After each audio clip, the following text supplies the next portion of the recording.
जय जिनेन्द्र। जय जिनेन्द्र। हाँ, जय जिनेन्द्र। आज का लेक्चर शुरू करेंगे।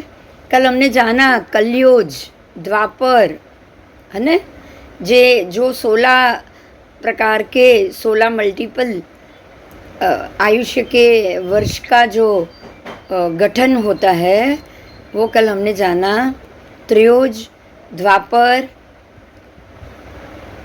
उसके बाद कृतयुग्म और कलयुग। तो ये हमने चारों जाने, चारों को एक दूसरे से मल्टीपल भी किया और मल्टीपल करने के बाद 16 प्रकार हुए थे। तो अब यहाँ कैसे उसको देखना है वो भी सिस्टम हमने कल जान ली थी। अब हमको ये देखना है कि हर एक में संख्याता, असंख्याता या अनंत उत्पन्न होते हैं, मगर जो ऐसे जीव हैं जिनको असंख्य वर्ष की आयु मिली हो, जो जीव को एक ही योनि में असंख्य वर्ष की आयु मिली हो, उनकी आयु की गिनती, अब असंख्य आ गया इसलिए कलयुग, त्रयोज, ये सारे शब्द का प्रयोग होगा। असंख्य भी अगर 4 बार मल्टीपल हो, इतना ज़्यादा अनंत हो, तो फिर वो कलयुग ऐसे उसको कहा जाएगा, मल्टीपल कहा जाएगा। तो इस प्रकार से ये सिस्टम है। अब इसको भी और थोड़ा समझेंगे तो धीरे धीरे ये आपको मालूम पड़ेगा कि ये कहना क्या चाहते हैं। ठीक है। अब कलयुग राशि प्रमाण एकेंद्रिय कहाँ से आके उत्पन्न होते हैं, ये प्रश्न किया गया है परमात्मा को। अब आपको पहले तो एकेंद्रिय में समझना है कि एकेंद्रिय के लिए क्या कहा गया है। एकेंद्रिय का मतलब, यहाँ एकेंद्रिय का मतलब घनोदधि, घनवात, तन्वात, उसके बाद वायुकाय, अपकाय, तेजस का, ये सब जीवों की गिनती एक इंद्रिय में आ जाएगी। बराबर।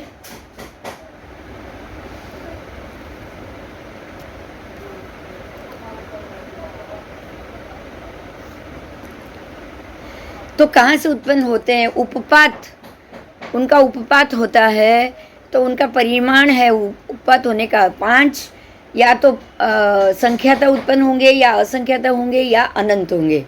मतलब 5 संख्याता, असंख्याता या अनंत, ये एक दो उत्पन्न नहीं होते ये जीव। तो ये जैसे बताया है, और ये कहा अभी कि उत्पन्न थे हुए, अभी पहला ही समय हुआ हो, मान लो कि जिसको उत्पन्न थे हुए पहला ही समय हुआ हो, ऐसे कृतयुग्म राशि रूप एकेंद्रिय कहाँ से आके उत्पन्न होते हैं। तो परमात्मा ने जितनी बार भी ये जवाब आया, सवाल पूछा गया कि भाई ऐसे कृतयुग्म राशि रूप, अगर किसी को पहला ही समय हुआ हो, तो ऐसे कोई भी जो एकेंद्रिय है वो कहाँ से आके उत्पन्न होते हैं। तो बार बार भगवान ने एक ही जवाब दिया है कि या तो ये 5 उत्पन्न होंगे, या संख्याता होंगे, या असंख्याता होंगे, या अनंत होंगे। सबके मामले में एक ही तरीका उन्होंने बताया है, लेकिन 10 चीज विशेषता पूर्वक उन्होंने बताई है। वो 10 विशेषता पूर्वक हम जानेंगे।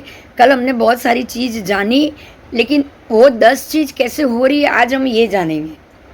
पहली बात है उनकी अवगाहना, सुनना है। देखो एक एक बात कि जो कृतयुग्म राशि रूप एकेंद्रिय है, उनकी अवगाहना क्या होती है। तो उनकी अवगाहना जघन्य हो या उत्कृष्ट, अंगुल के असंख्यात वे भाग जितनी होगी। समझ में आ रहा है? अंगुल, एक अंगुल भी नहीं, अंगुल के असंख्यात वे भाग जितनी।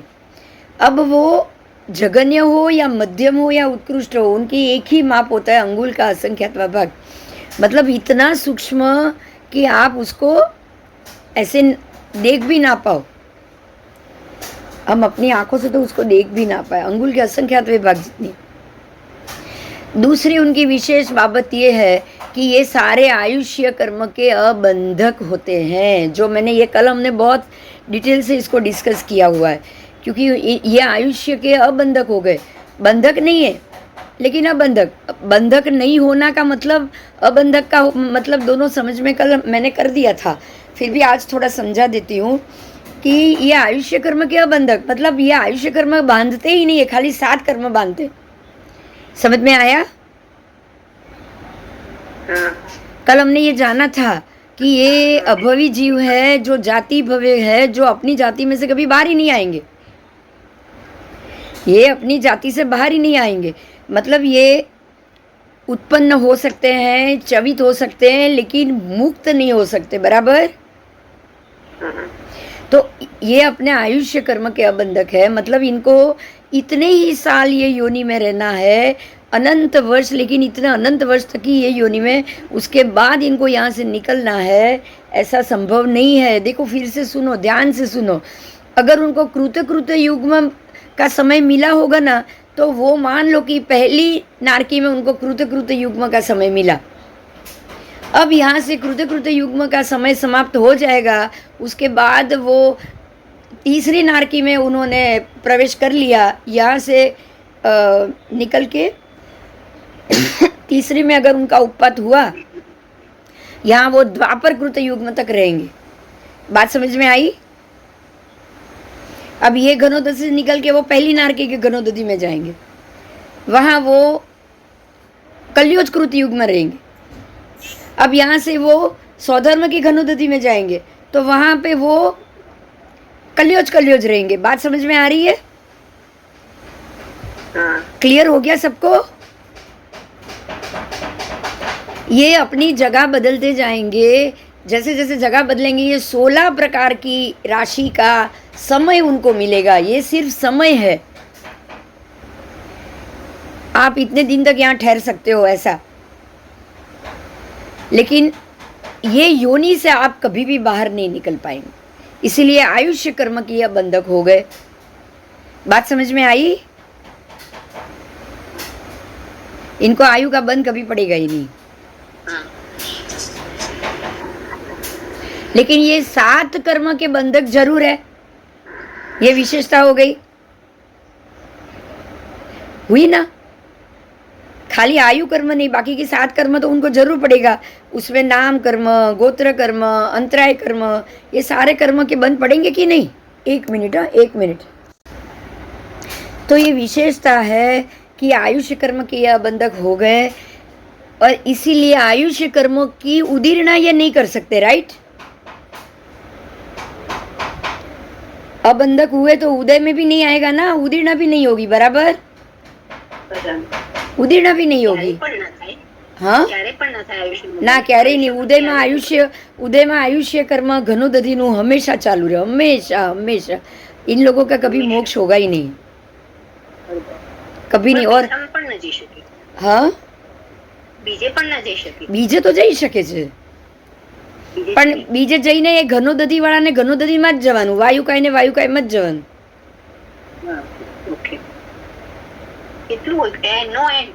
નો એન્ડ, બસ એક જ જગ્યા અહીંયા જ, અને બહાર નીકળવાનું જ નહીં.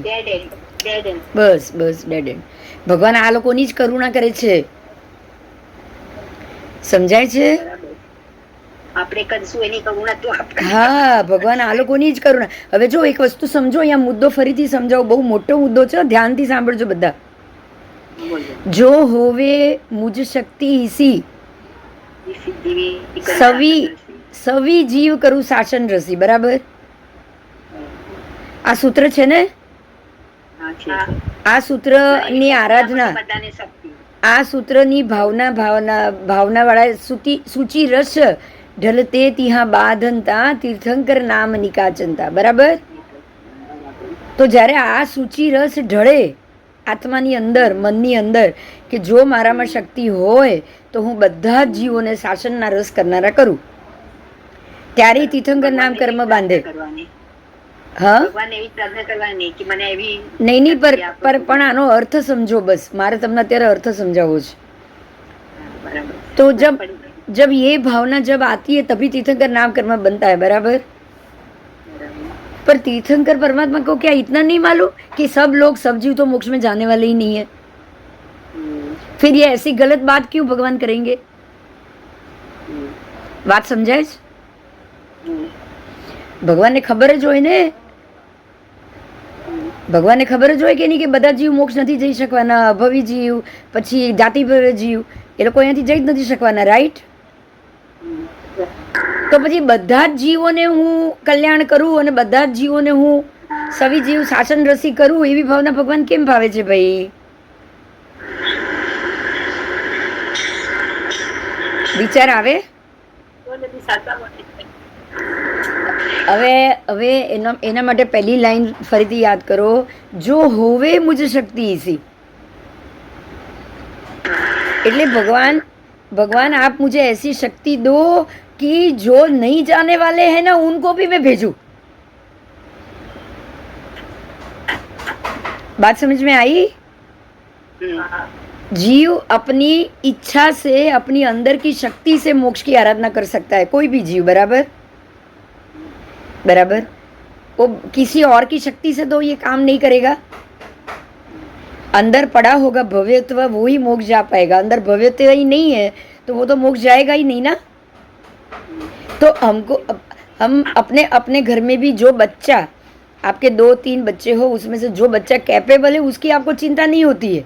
लेकिन जो कैपेबल नहीं है, जो दुनिया में हर जगह पे खत्ता खा रहा है, जिसको उतनी समझ नहीं है, आपको उसकी चिंता ज़्यादा करोगे कि नहीं?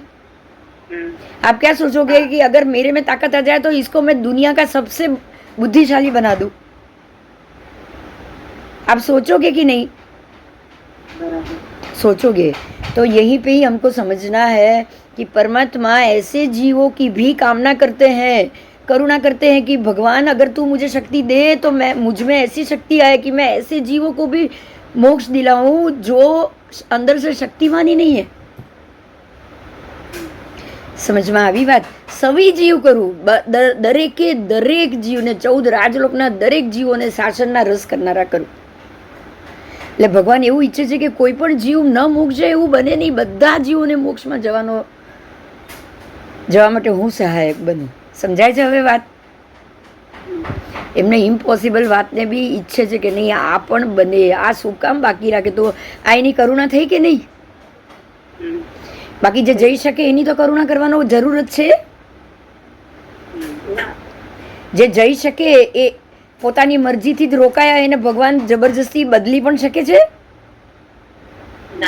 નથી બદલી શકતા. એટલે ભગવાન એવું ઈચ્છે છે કે જો મારામાં શક્તિ આવે તો હું આ બધા જ જીવોને, સવી જીવને હું શાસનના રસ કરનારા કરું. અને એટલે જે તીર્થંકર નામ કર્મ બંધાય છે, જે આવું વિચારે કે ભાઈ અભવી જીવ, ભવ્ય જીવ શું કામ, એ લોકોને કેમ મોક્ષ નહીં? ભગવાન તું મને એટલી શક્તિ આપ કે હું એ લોકોને પણ અંદર શક્તિ નાખી શકું કે ભાઈ તમે આ ભવમાંથી, આમાંથી બહાર નીકળી શકો. હવે આજે તમને લાગ્યું કે આ કેટલા 28 પ્રકારના જીવો આ કૃતયુગમાં રાશિ રૂપ, એકેન્દ્રિય, 2 ઇન્દ્રિય, 3 ઇન્દ્રિય, 4 ઇન્દ્રિય, પંચેન્દ્રિય, નિગોદ, આ બધા જ જીવો છે કે જે આમાંથી ક્યારેય બહાર નથી આવવાના. તો આજે કેટલી અરેરાટી થઈ ગઈ વિચાર? થઈ ગઈ કે નહીં? આ જીવો માટે દયા આવી કે નહીં આવી? આવી. આ જીવો માટે ખાસ દયા આવે, કારણ કે એ જીવોમાં એવી શક્તિ ક્યારેય નથી આવવાની કે એ પોતે પોતાની આ જાતિમાંથી પણ બહાર નીકળે. એટલે એને જાતિ ભવ્ય કહી દીધા કે આ જાતિમાંથી પણ બહાર નથી નીકળી શકવાના. બરાબર. અને એટલે જ સંસાર અહીંયા ને અહીંયા જ ઊભો રહેવાનો છે, કારણ કે આ બધા જીવો તો ક્યારે મોક્ષ જવાના જ નથી. તો સંસારનો ક્યારે નાશ થશે? બોલો. આપણે ઘણીવાર એવો પહેલાં વિચાર આવતો જ્યારે બહુ સમજ નથી ત્યારે કે બધા જ મોક્ષ જતા રહેશે, પછી દુનિયાનું શું થશે? આવતો કોઈને એવો વિચાર આવ્યો? તો ભગવાન તો રોજ ઈચ્છે છે કે જો હવે મુझ શક્તિ ઇસી સવી જીવ કરું શાસન રસી, હું તો બધા જીવોને મોક્ષે મોકલી દઉં. ભગવાન તો એવું રોજ ઈચ્છે, ત્યારે તો તીર્થંકર નામ કર્મ બાંધે છે. હને? એટલે જ આ ઉત્કૃષ્ટ નામ કર્મ બંધ છે, કારણ કે એણે ઉત્કૃષ્ટ શક્તિ વાપરી છે. એ કે છે મને એવી ઉત્કૃષ્ટ શક્તિ આપ કે આ જીવો જેમાંથી બહાર નથી નીકળી શકતા, હું એને પણ મોક્ષના માર્ગે લઈ જાઉં. સવી જીવ કરું શાસન રસીનો મતલબ મોક્ષનો માર્ગ થયો કે નહીં? થયો ને? હા. તો આ જીવો આયુષ્ય કર્મ નથી બાંધતા, એ લોકો બંધક હોય છે. तो जो 10 विशेषता है उसमें ये बड़ी बात है कि ये आयुष्य कर्म के अबंधक होते हैं, लेकिन अबंधक है, अनुदीरक है, लेकिन आयुष्य कर्म की उदीर्णा ये नहीं कर सकते, उनकी आयु को वो घटा नहीं सकते, उनकी आयु को वो तोड़ भी नहीं सकते, कुछ नहीं कर सकते. उच्छ्वास वाले भी नहीं है, निश्वास वाले भी नहीं है और उच्छ्वास निश्वास वाले भी नहीं है। मतलब कि चलो उन्होंने ये उच्छ्वास निश्वास का मतलब ये हुआ कि उसके ऊपर आपकी कितना समय आपका टिका हुआ है, इसके लिए उच्छ्वास निश्वास बोला जाता है। और 7 प्रकार के कर्म बंधक होते हैं, लेकिन 7 प्रकार के कर्म का बंध उनको होता है आयुष्य कर्म के अलावा। क्लियर हुआ? कुछ कोई क्वेश्चन है? हाँ, नहीं नहीं नहीं नहीं नहीं। आओ, प्रथम समय उत्पन्न हुए कृतयुग्म राशि रूप एकेंद्रिय एक समय तक होते हैं। अगर प्रथम समय उत्पन्न हुए तो वो एक समय तक रहे, कृतयुग्म राशि रूप, क्योंकि उसमें अपार करते हुए एक समय आया था ना जवाब, इसके लिए।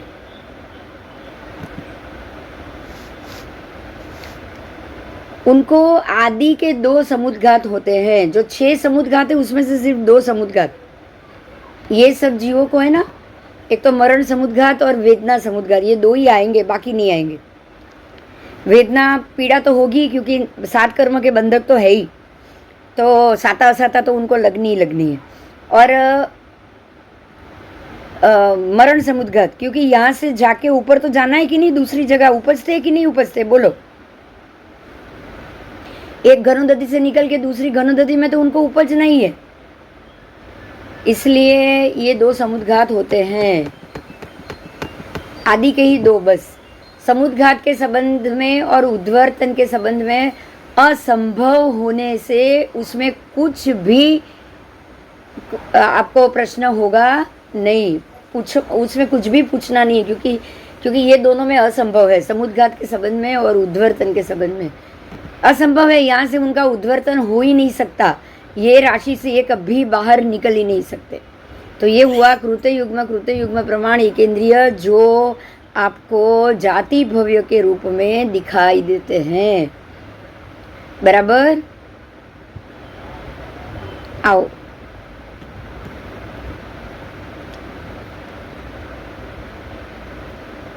तो ये खाली घनोदधि घनवात नहीं, बाकी जितने भी एकेंद्रिय है सबके लिए ये जानना है। जैसे कि ऐसा हम कहेंगे कि जाति भव्य अभवी अपकाय के जीव, तो वो भी हमेशा अपकाय में ही रहने वाले। बराबर? बराबर। अच्छा, जाति भव्य अभवी वायुकाय के जीव, तो वो हमेशा वायुकाय में ही रहने वाले। ऐसे ही नित्य निगोद शब्द सुना है ना, तो ऐसे में ही वो भी एकेंद्रिय ही है, उनको शरीर तो है ही ना, पूरा अपना नहीं है, लेकिन सब बीच के सब शरीर में वो, जैसे में एक शरीर में अनंत जीव तो रहते हैं कि नहीं रहते? रहते हैं। तो उनको शरीर तो है, इसलिए उनको एकेंद्रिय इसलिए नहीं कहा कि प्रत्येक इंडिविजुअल नहीं, लेकिन ऐसे तो साधारण वनस्पति में भी नहीं है, लेकिन उनको एकेंद्रिय तो मानते कि नहीं मानते? साधारण का भी अपना एक का शरीर नहीं होता, एक टुकड़े में अनंत जीव रहेंगे। बराबर? एक का अपना एक शरीर नहीं है, लेकिन फिर भी वो एकेंद्रिय है। इसलिए निगोद के गोले एक छोटे से कण में अनंत जीव रहेंगे, लेकिन फिर भी वो एकेंद्रिय, क्योंकि शरीर तो है। ठीक है? आओ, तो ये भी नित्य निगोदी होते हैं, जो निगोद में से कभी बाहर नहीं आएंगे। अब आप समझ सकते हैं कि श्वासोच्छ्वास उच्छ्वास तो है ही नहीं उनको, तो हमारे जो 17 खाली श्वास लेते हैं, 17.5 भव, एक श्वासोच्छ्वास में कितने भव होते हैं उनके? 17.5 भव। अब आप यहाँ सोचो, क्या वो 17.5 बार मरते हैं क्या? नहीं। क्यों?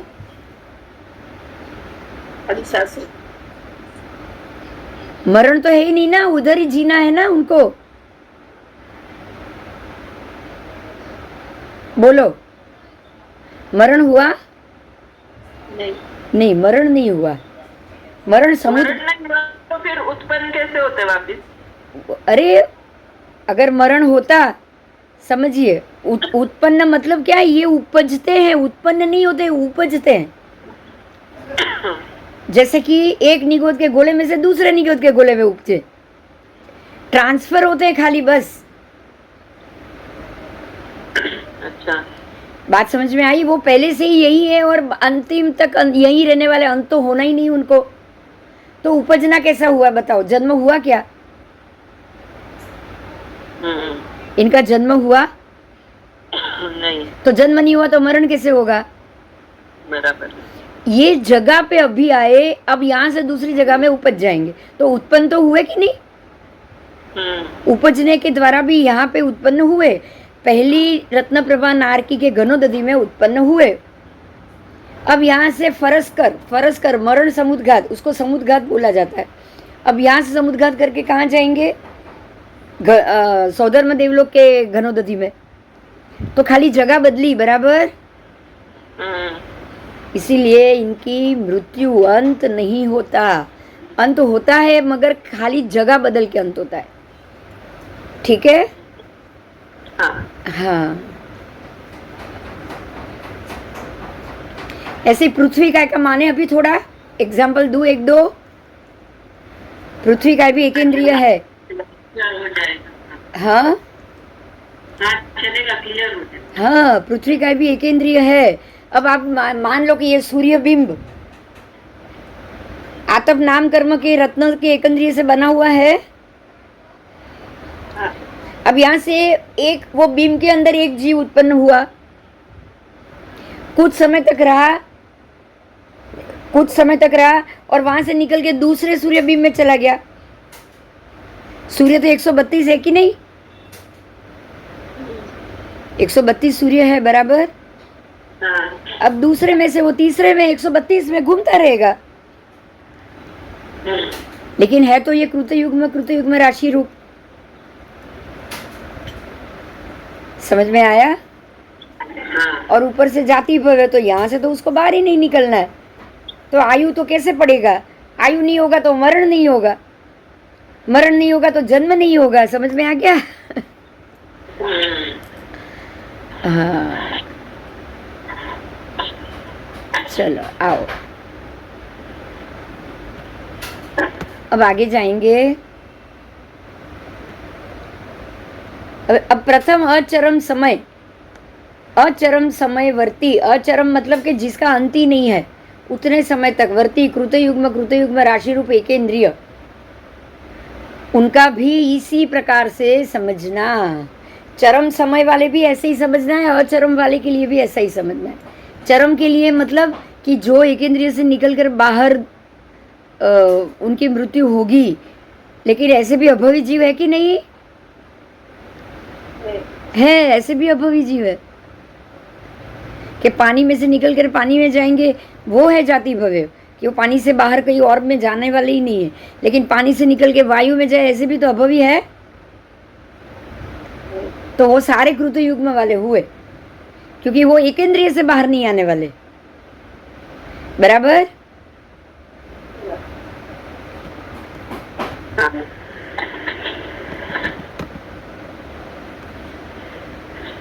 तो ऐसे चरम अचरम समयवर्ती कृतयुग्म राशि रूप एकेंद्रिय, आपने इसको पूरी तरह से जान लिया है। कोई प्रश्न है तो पूछो।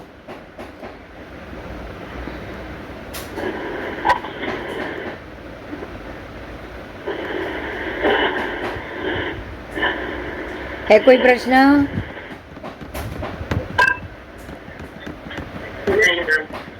हाँ, चलो आओ। अभी कृष्ण लेशिया वाले कृतयुग्म की बात की। किसकी बात की? कृष्ण लेशिया। अब इसमें भी देखो, ये कृतयुग्म राशि रूप जो जीव अगर भव्य भी है ना, लेकिन नरक में जाएगा तो बहुत समय के लिए जाएगा, बराबर। कितने? 32 लाख सागरोपम, 32 सागरोपम तक जाएगा ना, अगर 7वीं में जाएगा तो। जाएगा कि नहीं? जाएगा। तो यहाँ के जो आप ये है ना, वो जो पंचेंद्रिय जीव नारकी का जा रहा है, वो 32 सागरोपम के लिए जा रहा है, राइट। 33 सागरोपम के लिए, उत्कृष्ट 33 वो जा रहा है। लेकिन नारकी की जो कुंभी सब बनी हुई है कि नहीं? नारकी में नरक के रहने के लिए क्या क्या चीज बनी हुई है, मालूम है आपको? कुंभी, उसके बाद वो 80 पत्र वन जिसमें तलवार की धार वाले वृक्ष के पत्ते,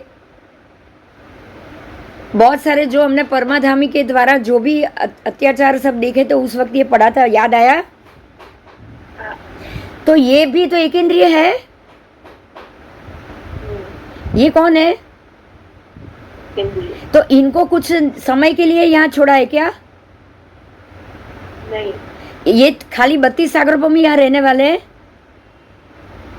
32 सागरोपम की आयु मिली है, उसको मिली है जो आयु धारक है। समझ में आ रहा है?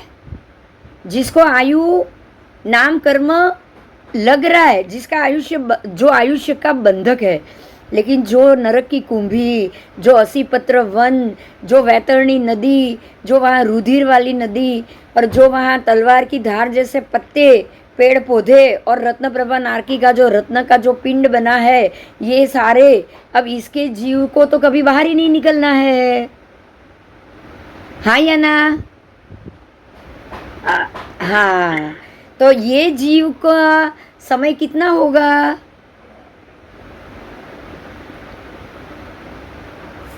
निकलेंगे नहीं बात। अनंत काल तक समय होगा। तो ये एक नारकी से दूसरी नारकी के कुंभी में जा सकते हैं, दूसरी से तीसरी की कुंभी में जा सकते कि नहीं?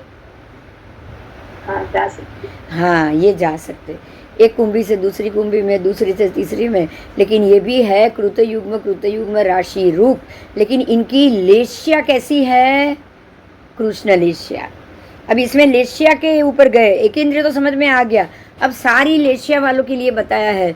तो कृष्ण लेश्या वाले भी कृतयुग्म रूप एक इंद्रिय जगन्य से एक समय उत्कृष्ट से अंतर मुहूर्त तक ये होते हैं। उनकी स्थिति भी ऐसी ही जाननी है। और उनके लिए भी जैसे आपने आगे जाना कि ये 7 कर्म के बंधक है, आयु के बंधक नहीं है, तो वो भी जानना है। बराबर समझ में आ गया? इसमें लेश्या ऐड की है, ये बात समझ में आई? तो ये कृतयुग्म राशि रूप में कृष्ण लेश्या वाले भी मिलेंगे, नील लेश्या और कापोत लेश्या वाले भी मिलेंगे। ठीक है, तो ये तीनों लेश्या का एक जैसा ही कहा गया है, नील लेश्या, कापोत लेश्या और कृष्ण लेश्या, तीनों के मामले में। अब यहाँ एक नई बात ऐड की है, वो है भव सिद्धिक जीव। अब भव सिद्धिक की बात की, ये सारे अभव सिद्धिक थे, अब भव सिद्धिक की बात की। अभव सिद्धिक थे मतलब कि अब ये यहाँ से बाहर नहीं निकलेंगे, ये अभव सिद्धिक है, ये कभी भी अपने आप को मोक्ष नहीं ले जा पाएंगे। और ये कभी भी, ये जाति अभवी है, जाति अभवी होने के कारण ये कभी भी अपनी, ये घनोदधि है तो घनोदधि, पृथ्वी का है तो पृथ्वी का, अब का हो तो अब का, ये कभी भी अपनी जाति से बाहर नहीं निकलेंगे। समझ में आया? लेकिन जाति से बाहर निकलने वाले जीव भी यहाँ जाते हैं, जैसे कि हम लोग पहले निगोद में थे कि नहीं? सब जीव निगोद में थे, तीर्थंकर परमात्मा का जीव भी निगोद में था। बराबर? तो ये भव सिद्धि कृतयुग्म कहा जाएगा। क्या कहा जाएगा? भव सिद्धि। आज भी कितने जीव निगोद में होंगे जो इंतजार कर रहे होंगे कि अगर कोई केवली भगवंत बने, कोई सिद्ध भगवंत में जाए, केवली भगवंत सिद्ध भूमि में जाए और हमारा नंबर आए ये निगोद में से बाहर आने के लिए। बोलो, होगा कि नहीं? तो जब तक वो बाहर नहीं निकलेंगे तब तक वो कृतयुग्म राशि रूप हुए आयु के। हाँ, तो अब सर्व प्राण सुनिए, भव सिद्धि कृतयुग्म राशि रूप एकेंद्रिय का कैसे जानना है? तब कह रहे हैं कि हे भगवान देखिए, सर्व प्राण पूछा है क्वेश्चन, सर्व प्राण यानी कि सर्व आत्मा, सर्व सत्व भव सिद्धि कृतयुग्म रूप एकेंद्रियपणे पूर्वे उत्पन्न हुए हैं। जितने भी जो भव सिद्धिक है, जितने भी भव्य जीव है, जो मोक्ष चले गए वो भी, और जो संसार में घूम रहे वो भी, सारे भव सिद्धिक जीव क्या कृतयुग्म राशि रूप एकेंद्रियपणे पहले उत्पन्न थया छे? तो भगवान कह रहे हैं हाँ गौतम, आपको ऐसा नहीं समझना है, ये अर्थ यथार्थ नहीं है, क्योंकि वो कृतयुग्म राशि रूप एकेंद्रिय में नहीं जा सकते अगर वो भव सिद्धिक है तो। बात समझ में आ गई? उनकी आयु का कुछ समय होगा ना जो वहां से बाहर निकल सकते हैं उनकी। हाँ। हाँ, अगर वो निगोद में भी है तो उनकी आयु का कुछ समय होता है, उतने समय के बाद उनको बाहर निकलना होता है। लेकिन जो बाहर ही नहीं निकलने वाले हैं वो होंगे कृतयुग्म एकेंद्रिय। समझ में आया? तो सारे भव सिद्धि इसमें उत्पन्न हुए नहीं, भव सिद्धि उसमें उत्पन्न नहीं हुए। अब कृतयुग्म प्रमाण भव सिद्धि कृष्ण लेशिया वाले केंद्रीय। अब एक एक लेशिया की बात की है। कृष्ण लेशिया मतलब नारकी के जीव हुए। हाँ, सातवीं नारकी। तो कृष्ण लेशिया वाले भव सिद्धि कृतयुग्म प्रमाण एकेंद्रिय।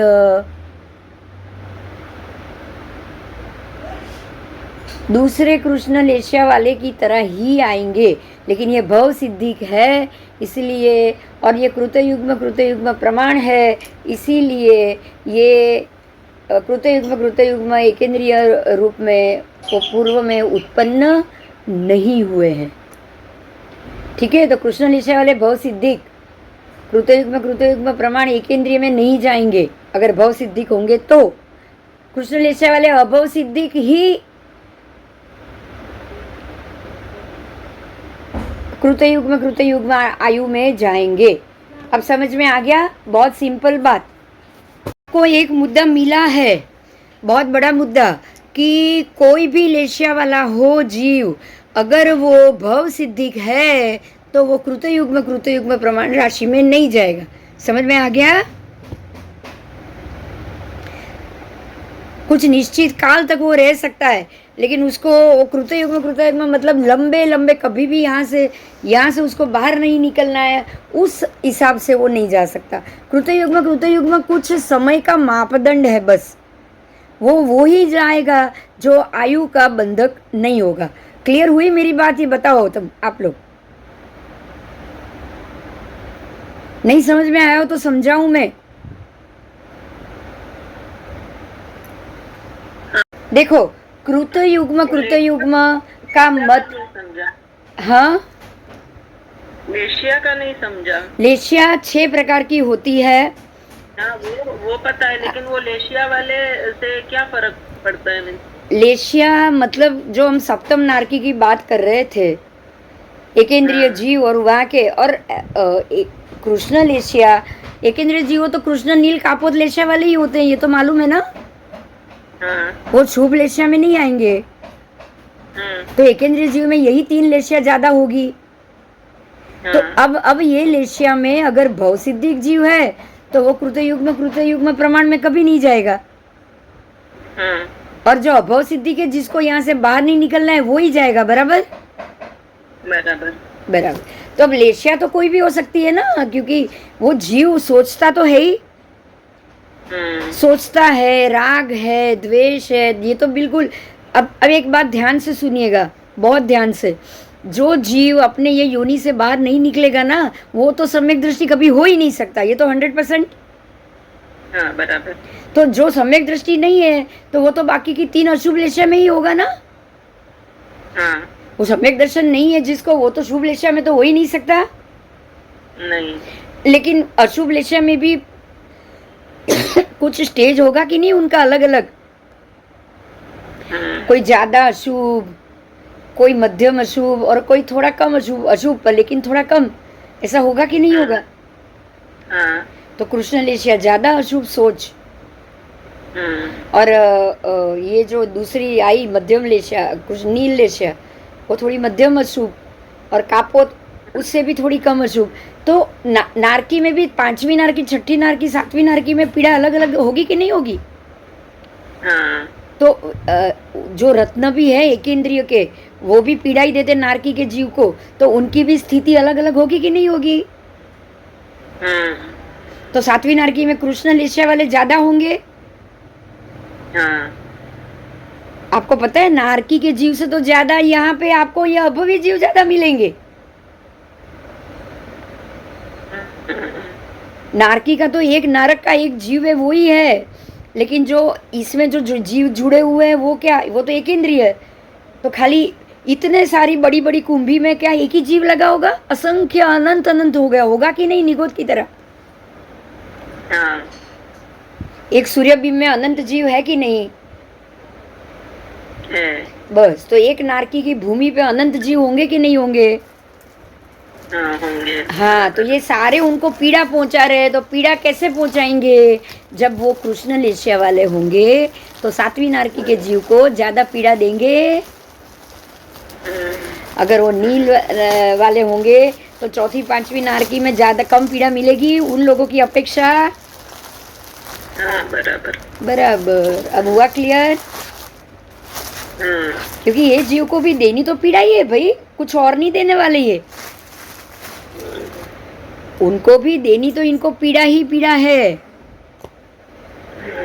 अगर कुछ और देने वाले हो तो कुछ बात है, ये तो देने वाले तो पीड़ा ही है। तो अब यहाँ से आप कैसे बच पाओगे? क्योंकि ये तो हमेशा के लिए यहाँ रहने वाले। अब मैं नहीं बोलती हूँ कि वहीं सैनिक वहीं पे ही मौजूद है आपको मारने के लिए।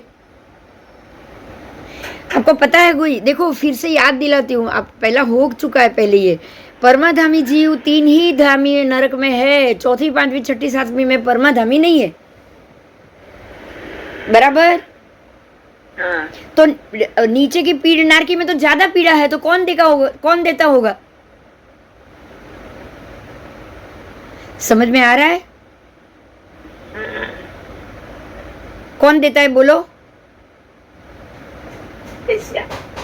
अरे उनकी नरक की भूमि ही है ऐसी पीड़ा देने वाली।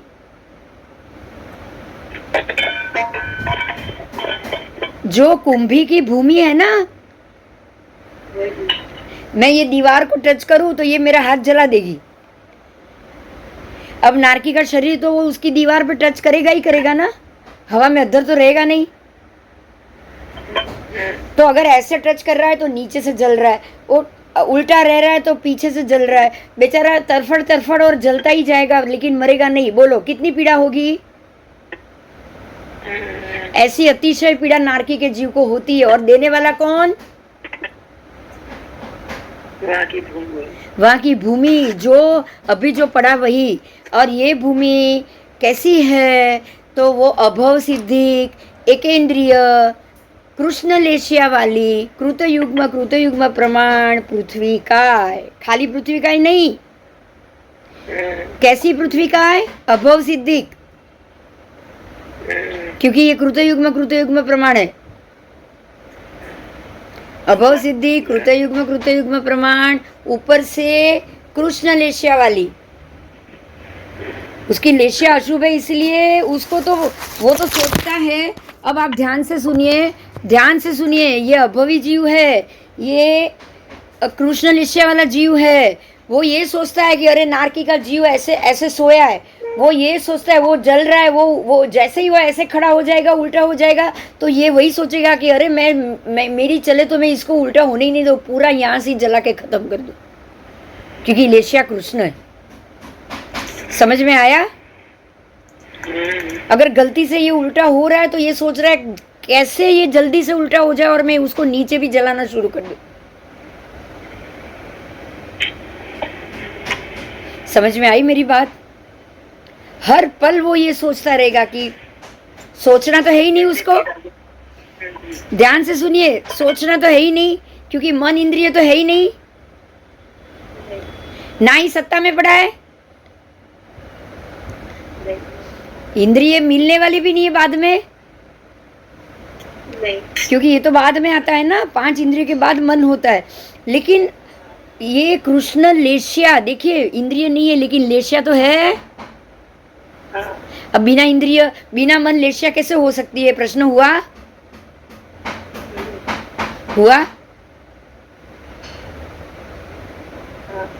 हाँ, बिना मन लेशिया कैसे हुई?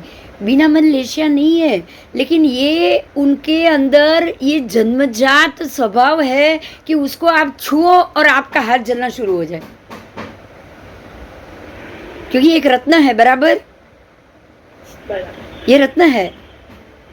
अब सूर्य है, देखो अपने आप आपके ऊपर धूप आए और आपको गर्मी लगना शुरू, आपकी स्किन काली होना शुरू हो जाए, ये रत्न का प्रभाव है कि नहीं?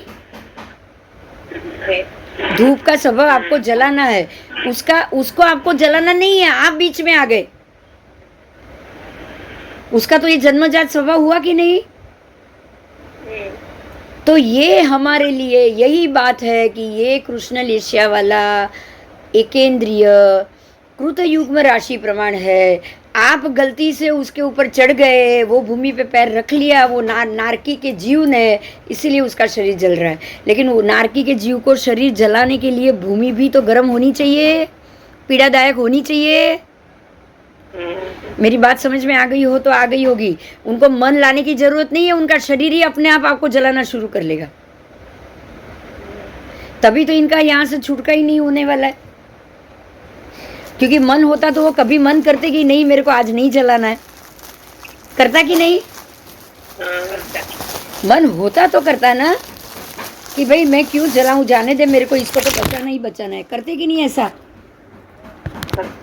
हाँ, मन होता तो ऐसी इच्छा होती मुझे इसको बचाना है, मुझे इसको जलाना नहीं है। होता कि नहीं बोलो? होता होता। चल आगे जाएं। समझ में आ रहा है? अब यही चीज आपको समझनी है कि अगर दूसरी तीसरी नारकी, वहां के जो जीव होंगे ना, वो नील लेशिया वाले होंगे कि नहीं? इससे ऊपर की मतलब 5वीं 6ठी और पहली दूसरी तीसरी वो कापोत लेशिया वाले होंगे ना, वहां की कुंभी और सब, वहां कम पीड़ा देनी है। इसलिए तो ये सारा अभव सिद्धि का हुआ, क्योंकि ये कभी भी मोक्ष नहीं जाने वाले। तो ये अभव सिद्धि हो गए ना, ये सारे अभव सिद्धि हुए कि नहीं एकेंद्रिय में? हाँ, सारे अभव सिद्धिक हो गए। इसमें कभी कभी भव सिद्धिक भी आ जाते हैं, लेकिन वो कुछ समय के बाद निकल जाएंगे। ऐसा नहीं कि इसमें भव सिद्धिक नहीं आएंगे।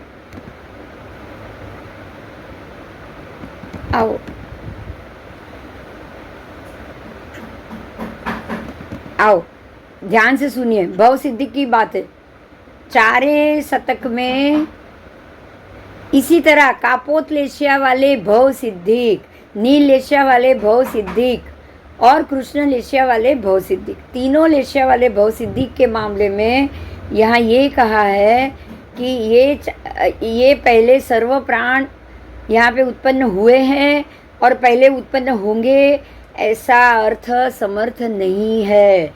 भगवान ने यहाँ भव सिद्धिक एकेंद्रिय के लिए मना कर दिया है, क्योंकि भव सिद्धिक एकेंद्रिय भव सिद्धिक पंचेंद्रिय जरूर उत्पन्न होंगे, नरक के जीव बन के आएंगे, लेकिन ये इसकी कुंभी, ये इसकी व्यवस्था, ये उसके रत्न का जो भी पर्वत और पत्थर और ये सब है, यहाँ पे कोई भव सिद्धिक कृतयुग्म प्रमाण समय के लिए उत्पन्न नहीं होता है। समझ में आया? बराबर। क्लियर हो गया? हाँ। एकदम। हाँ, अभी गलती नहीं होगी ना समझने में? हाँ चलो बहुत अच्छा, अब गलती नहीं होगी। आओ आगे।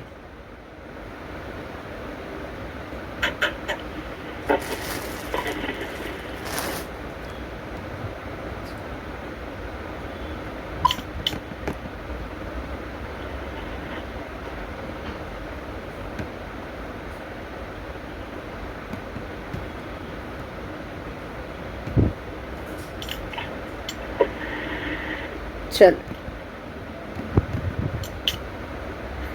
अब बेइंद्रिय की बात की, एकेंद्रिय समझ में आ गया? बस अब बेइंद्रिय की बात है। तो ये चारों शतक में सर्व प्राण में 4 शतक अभव सिद्धि के लिए भी ये 4 शतक कहे गए, अभव सिद्धि के लिए भी 4 शतक, लेशिया सहित दोनों में। ठीक है, लेकिन भव सिद्धि के यहाँ उत्पन्न नहीं होते और अभव सिद्धि के यहाँ उत्पन्न होते हैं, बस इतना फर्क है। बराबर? आओ, कृतयुग्म प्रमाण बेइंद्रिय। अब बेइंद्रिय की बात की है, ક્યાંથી આવીને ઉત્પન્ન થાય છે અને એમનું શરીર કેટલું હોય છે, તો અહીંયા સાંભળો શાંતિથી। कृतयुग्म प्रमाण बे इंद्रिय एक ही समय में 16 या तो 16 उत्पन्न होंगे या संख्याता उत्पन्न होंगे या असंख्याता उत्पन्न होंगे। यहाँ पे उनका उत्पाद भी आगे की तरह ही जानना है, लेकिन संख्या 5 की जगह 16 हो गई जगन्य एक समय में। उनका शरीर भी जगन्य से अंगुल के असंख्यात्व और उत्कृष्ट से 12 योजन। कितना? 12 योजन बहुत बड़ा होता है। देखो एकेंद्रिय तो जगन्य हो या उत्कृष्ट हो, अंगुल के असंख्यात जितने ही थे, पानी की बूंदी रहती है, बराबर। लेकिन ये यहाँ पे बे इंद्रिय की बात की है, तो बे इंद्रिय आओ, बे इंद्रिय जगन्य से अंगुल के असंख्यात भाग जितने और उत्कृष्ट से 12 योजन प्रमाण। 12 योजन बहुत बड़ा होता है, बराबर। समझ में आ रहा है? पूरी अयोध्या नगरी थी 12 योजन की।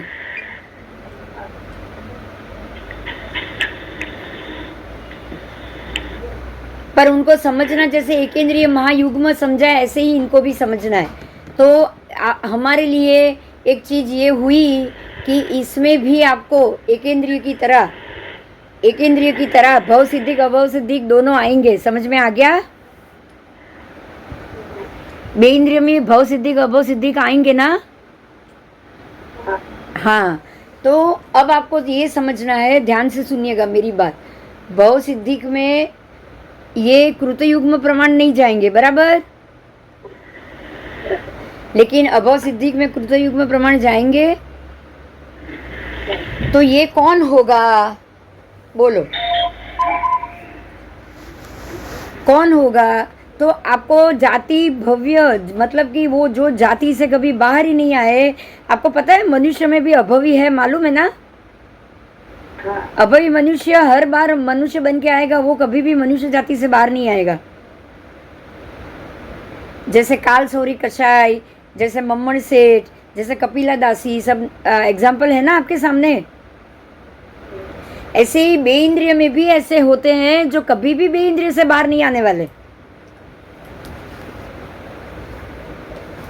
समझ में आया?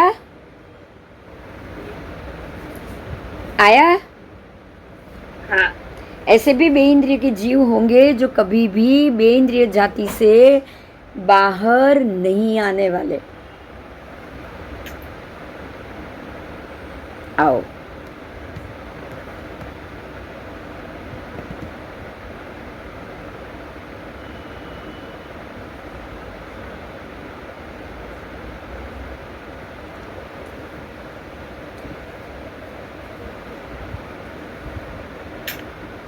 इनको भी 3 लेशिया होती है। कितनी? 3 लेशिया। अब बे इंद्रिय है तो शरीर बड़ा, बे इंद्रिय है तो शरीर बड़ा। साधारण की जगह पूरा शरीर मिला है इनको, पूरा एक शरीर मिला है। अब ये आपको देखो समझ में आए तो वो तो निगोद थे जो एक ही छोटे से शरीर में अनंत जीव रहते थे, लेकिन यहाँ ये पूरे शरीरधारी है। जो चीज़ अगर मान लो कि रोटी पड़ी है तो रोटी के ऊपर बे इंद्रिय उत्पन्न होते हैं। जैसे कि मक्खन है तो मक्खन में उसी कलर के बे इंद्रिय उत्पन्न होते कि नहीं होते? अगर 1 घंटा ओवरनाइट खाना पड़ा रहे तो बास आती है, तो वही कलर, वही सब्जी, वही वाले अंदर बे इंद्रिय उत्पन्न हुए, उसी की बास आ रही है। बात समझ में आ रही है? सुबह की सब्जी अगर रात को उतर जाए ना, अंदर से बास आए ना, तो समझ लो कि इसमें बे इंद्रिय की उत्पत्ति हो गई।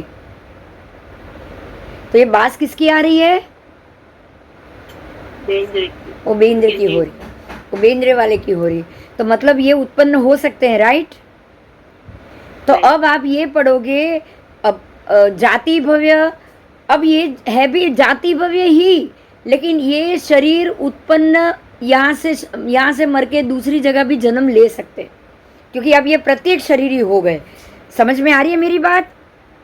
हाँ। वो आपने अभी जो कृत युग में राशि प्रमाण जाने, वो कैसे थे कि एक जगह है, वो जगह पे आके वो कुछ समय के लिए रह रहे हैं, उसके बाद दूसरी जगह चले जाएंगे, उधर कुछ समय के लिए रहेंगे। लेकिन यहाँ तो इनका खुद का ही शरीर उत्पन्न हुआ है, बराबर। अब बेंद्रिय तेंद्रिय चौरिंद्रिय पंचेंद्रिय तो अपने ही शरीर धारण करेंगे ना, अपना अलग। ऐसा तो नहीं कि यहाँ आके कुछ समय तक रहेंगे, ऐसा नहीं ना। नहीं नहीं, लेकिन ये भी कृतयुग में राशि प्रमाण जरूर है। कृतयुग में राशि प्रमाण का मतलब क्या है पता है? अनंत काल तक रहना। जैसे कि हम ये जानते हैं कि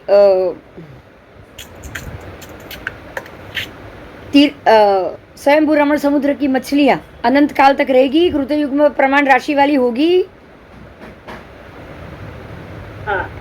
क्योंकि वो मत्स्य के रूप में ही वहां जन्म लेते हैं, और बड़ा मत्स्य कितने हजारों हजारों असंख्य वर्ष तक जिएगा और फिर वहां से वो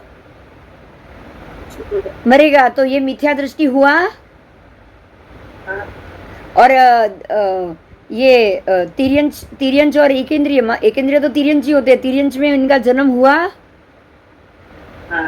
लेकिन एक ध्यान दीजिए, भगवान ने एक बहुत महत्व की बात की है, ये देव योनि से आके वो निपजते नहीं है। देव मर के यहाँ नहीं आता है। तो जो देव मर के नहीं आ रहा है, तो ये मनुष्य तिर्यंच नहीं होंगे, मनुष्य नहीं होंगे, ये कहाँ होंगे? देव योनि और नरक योनि, बराबर। देव मर के नारकी नहीं बनते, राइट? तो अब नरक योनि में भी बेइंद्रिय होंगे कि नहीं होंगे? तो नरक योनि में बेइंद्रिय कौन होंगे बताओ? कौन हो सकते हैं? हाँ, बेइंद्रिय जीव कीड़े के रूप में होते, कहाँ उत्पन्न होते बताओ?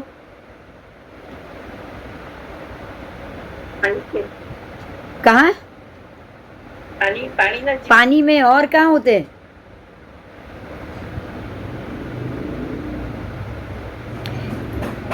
खून में होते कि नहीं? संडास में होते कि नहीं? संडास में जो कीड़े चलते हैं वो बेइंद्रिय है ना। जैसे मक्खन में कीड़े आते हैं कि नहीं? ऐसे ही टॉयलेट में कीड़े घूमते कि नहीं घूमते?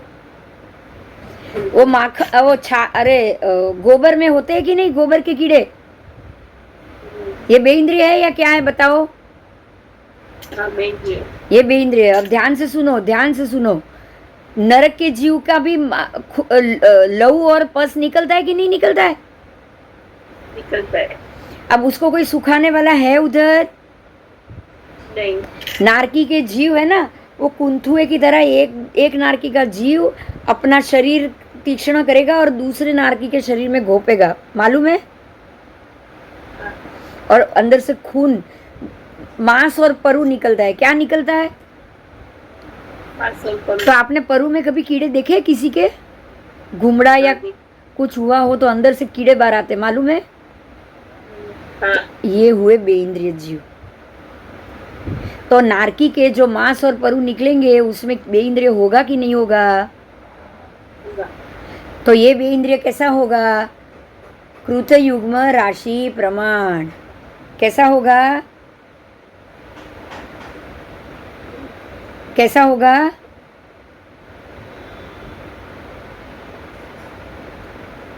हेलो, समझ में आया? सबको आया? समझ में परीक्षा में नाम बोलो ने। सानू नाम? नारकी ना जीवन होगी। नारकी के जीवों का शरीर, वो लोग क्या करते पता है? उनका शरीर तो वो पारा जैसा होता है, राइट? अगर यहाँ एक जीव है और यहाँ एक नारकी का दूसरा जीव है, अगर उसको ये जीव को पीड़ा पहुंचाना है, उनको तो याद आ जाता है पूर्व भव। तो उसको वो क्या करेगा? अपना पूरा शरीर ऐसा बनाई देगा, सुई जैसा बनाई देगा, कील जैसा, लोखंड के कील जैसा, और ये नारकी के शरीर के अंदर घुसाएगा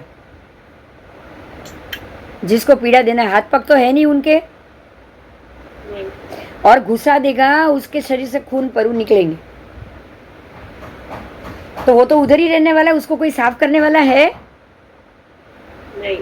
नारकी के जीव असंख्य वर्ष तक यहाँ रहते हैं, तो उनके जो मांसपरु होते हैं, उनके शरीर से जो खून निकलता है, उसके अंदर ऐसे बेइंद्रिय कीड़े उत्पन्न होते हैं। अब ये कीड़े कहाँ तक रहेंगे? तो ये कीड़े की स्थिति देखो, ये तो जैसे ही नारकी का जैसे शरीर है ना, उनके खून से ही निकला है, तो ये भी वैक्रिय रूपी होगा कि कुछ अलग होगा? हमारे जैसा औदारिक तो नहीं होगा ना? नहीं। बात समझने की कोशिश करो। वो औदारिक होगा, उनका शरीर वैक्रिय है, उनके शरीर का जो खून निकल रहा है वो अलग है, ऐसा तो नहीं है ना? नहीं। नहीं। आओ, तो ये जो कीड़े भी होते हैं वो भी वैक्रिय रूप ही है।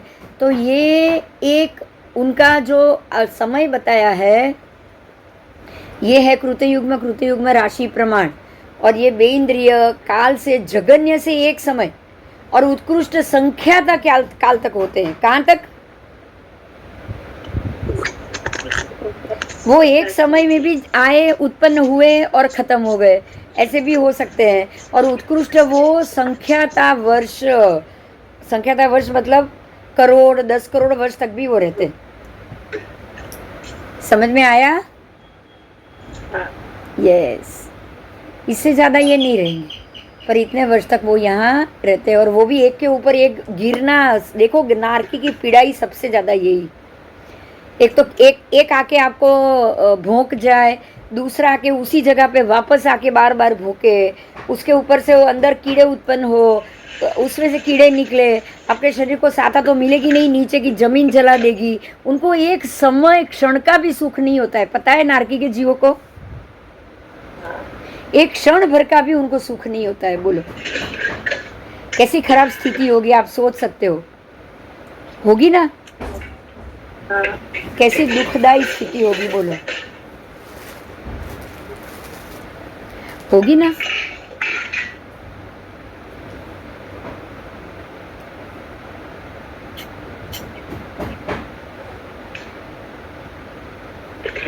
चलो आओ आगे जाएं।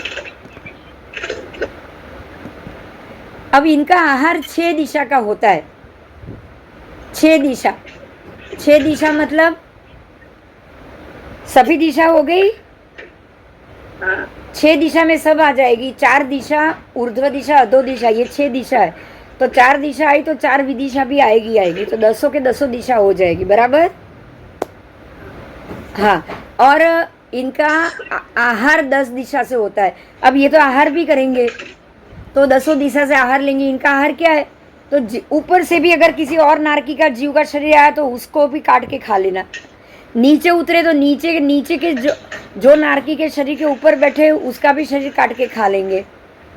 जो अगर अपने दाएं बाएं में अगर कोई नारकी का जीव बैठा हो तो उसका भी शरीर काट के खा लेना। तो इस प्रकार से ये अपना आहार करते हैं। असंख्य समय तक, संख्याता काल सुधी रहना है तो संख्याता काल तक वो यही खाएंगे ना? बोलो। उनकी जघन्य स्थिति एक समय उत्कृष्ट स्थिति 12 वर्ष की होती है। कितनी? 12 वर्ष।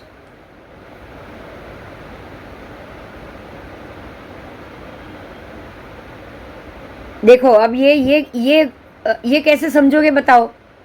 वैसे उनकी उत्कृष्ट स्थिति तो संख्याता काल बोल दिया है ना उनको, तो ये 12 वर्ष क्यों बोले?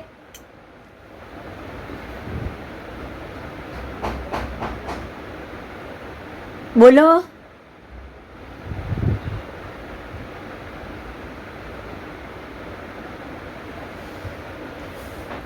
एक नारकी के कीड़े के रूप में वो ज्यादा से ज्यादा 12 वर्ष तक जिएंगे, इससे ज्यादा नहीं, बराबर? और फिर वही दूसरे नारकी की कुंभी में चले जाएंगे और ऐसे कर करके वो उत्कृष्ट स्थिति संख्याता काल तक रहेंगे। उन्होंने बेइंद्रिय का जन्म बांधा है तो ये पस के कीड़े बने, वहां से 12 साल के बाद बाहर निकल के खून के कीड़े बने, होगा कि नहीं? उसके बाद वो उनके थूक जो निकल रहा है उसका कीड़ा बना, होगा कि नहीं होगा? वो मांस का कीड़ा बनेगा, मांस भी जख्म ही होता है ना। तो इस प्रकार से वो अलग अलग जगह पे जन्म लेते रहेंगे। एक जगह वो उत्कृष्ट स्थिति कम से कम एक समय में भी मर जाएंगे और उत्कृष्ट 12.5 वर्ष तक रहेंगे। लेकिन वो संख्याता काल तक तो उनको यही योनि में घूमना है। आओ आगे जाएं। उनको 3 समुद्घात होता है, मरण समुद्घात, कषाय समुद्घात और वेदना। इनको भी वेदना होगी। और अगर इतने कीड़े के जीव है, बेइंद्रिय है, और उसके ऊपर किसी का शरीर पंचेंद्रिय नारकी का शरीर गिरा तो पीड़ा होगी कि नहीं? होगी। चलो समझ में आ गया? तो ऐसा 16 की 16 कृतयुग्म राशि, फिर द्वापर युग्म राशि, ऐसे सभी प्रकार में ये सब चीज होती है। मतलब कि सबका समय आगे पीछे होता है, बस उतना ही। तो ये बेइंद्रिय में आपने जान लिया। अब कृष्ण लेशिया वाले कृतयुग्म प्रमाण बेइंद्रिय कहाँ से आके उत्पन्न हुए ये भी जाना। अब लेशिया बताइए। लेशिया, ऐसे लेशिया वाले इसमें भी कृष्ण नील कापो 3 लेशिया आएगी ना? हाँ आएगी, तीनों आएगी। कृष्ण लेशिया, नील लेशिया और कापोत लेशिया। तो लेशिया, उनकी लेशिया, उनका स्थिति काल और उनकी आयुष्य स्थिति तीनों यहाँ बताई गई है। ठीक है? ये 3 इसलिए बताई है कि क्योंकि ये आयु वाले हैं, आयु सहित है। ये यहाँ से आज निकल के चवित होके दूसरी जगह जाके फिर से बेइंद्रिय का शरीर धारण करेंगे। ठीक है? हाँ, एक ही शरीर उनको अनंत काल तक नहीं चलेगा। देखो यहाँ आपको ये समझना है कि अगर साधारण वनस्पति हो या निगोद हो तो गोला का शरीर वैसा का वैसा रहेगा, उसमें अनंत जीव आएंगे और जीव चवित हो जाएंगे। लेकिन जब एकेंद्रिय, प्रत्येक साधारण छोड़ो, प्रत्येक वनस्पति का या प्रत्येक स्थिति एकेंद्रिय की, और बेइंद्रिय, तेंद्रिय, चौरेंद्रिय, पंचेंद्रिय में क्या होता है कि उस एक जीव आता है और वो अपना एक शरीर बनाता है। समझ में आ रहा है? एक शरीर में एक जीव रहेगा, बेइंद्रिय हो, तेंद्रिय हो, चौरेंद्रिय हो, सब में। तो ये फर्क पड़ गया ना उनकी स्थिति में। वो तो शरीर का नाश होना ही नहीं है, लेकिन यहाँ तो शरीर का नाश हो जाएगा। हाँ, आओ। तो इसी तरह कृष्ण नील कापो तीनों जाने भव सिद्धिक बेइंद्रिय भी, भव सिद्धिक कृतयुग्म राशि रूप बेइंद्रिय। पर आपको ये पहले बता दिया हुआ है कि भव सिद्धिक कृतयुग्म राशि रूप बेइंद्रिय यहाँ पे जरूर आएंगे, क्योंकि ये तो कोई कृतयुग्म राशि रूप कहाँ से आके उत्पन्न होते हैं। तो विशेष बात ये है कि परमात्मा ने मना किया था कि ऐसा नहीं होता। तो भव सिद्धि की यहाँ पे, यहाँ की नारकी के बेइंद्रियों में आके उत्पन्न नहीं होते। बराबर? बराबर? अच्छा, एक बात ध्यान से सुनो। चलो, जो भी बेइंद्रिय नारकी के पस और उसके कीड़े और ये सब बनेंगे, उनकी विष्ठा के कीड़े बनेंगे, उनके खून लहू मांस और उसके कीड़े बनेंगे, तो ये भी जीव तो ऐसे, ये तो हमेशा ही रहने वाला है या कुछ समय तक ही होगा? कुछ समय तक। अरे हमेशा के लिए। नारकी के जीव कभी नारकी के बिना जीव, नारकी खाली होगी क्या? नहीं। जैसे निगोद के गोले बिना निगोद के जीव के खाली होंगे? नहीं। इसीलिए वहाँ नित्य निगोद जीव है। हाँ। तो यहाँ भी ये बेइंद्रिय में भी अभवी जीव होंगे ना। मैंने बोला है अभवी जीव हर एक जाति में होंगे। हाँ। तो यहाँ भी अभवी जीव है। तो अभवी जीव यहाँ हमेशा आके रहेगा, हमेशा यही स्थिति में रहेगा, लेकिन भव सिद्धि को इसमें से कोई भी नियम लागू नहीं होगा। समझ में आ गया? तो यहाँ भी भव सिद्धि आ गए। मैंने आपको पहले बोला है जितने भव सिद्धिक जीव है उतने ही अभव सिद्धिक जीव है और है। बोला है ना? हाँ। हाँ, तो यहाँ जो अभव सिद्धिक है उनको यही चीज लगेगी ना। यहाँ भी अभव सिद्धिक को तो और कुछ होगा नहीं। अभव सिद्धिक की कोई और स्थिति तो बनी नहीं पाएगी, नहीं बन पाएगी, नहीं बन पाएगी। चलो,